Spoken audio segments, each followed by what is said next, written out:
नमस्कार बंधुरा शुभ्रा रान्नाघरे आपनादेर सबाइके जानाई स्वागत। आज बृहस्पतिवार बाड़ीते निरामिषी रान्ना होबे। तो आज रान्ना करब कुमड़ोर पकोड़ा भाजा और गोटा भिंडिर पोस्तो। ताई सब्जिगुलो सब केटे निलाम।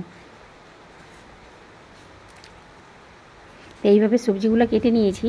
এবার পোস্ত বানানোর জন্য সরষে পোস্ত আর কাঁচা লঙ্কা একটু লবণ দিয়ে সব একসাথে বেটে নিলাম। এবার কুমড়োর মধ্যে পরিমাণ মতো লবণ হলুদ আর একটু চিনি দিয়ে মেখে নিলাম। একটা বাটি দিয়ে দুভাগ বেসন এক ভাগ চালের গুঁড়া পরিমাণ মতো লবণ হলুদ আর একটু শুকনো লঙ্কার গুঁড়ো দিয়ে জল দিয়ে ভালো করে ফেটিয়ে নেব। কুমড়োগুলোকে এই ব্যাটারের মধ্যে ডুবিয়ে তেলে ভেজে নেব।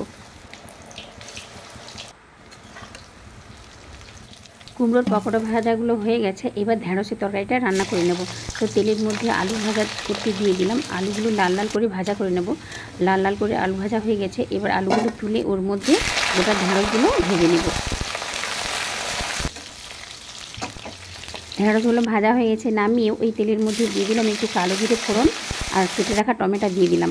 পরিমাণ মতো লবণ আর হলুদ দিয়ে ভালো করে টমেটোটা নেড়ে নেব। এবার একটু জল দিয়ে ওর মধ্যে ভেজে রাখা আলু আর ঢেঁড়সগুলো দিয়ে দেব।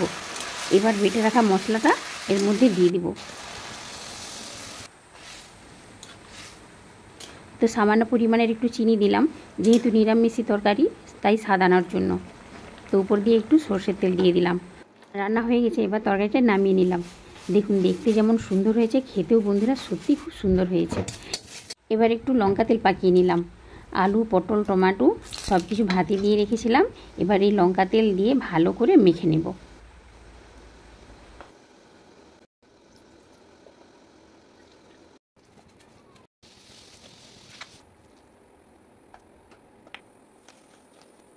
আলু পটল টমেটো সব একসাথে মেখে নিয়েছি। এবার ভাতের থালা সাজিয়ে নেব।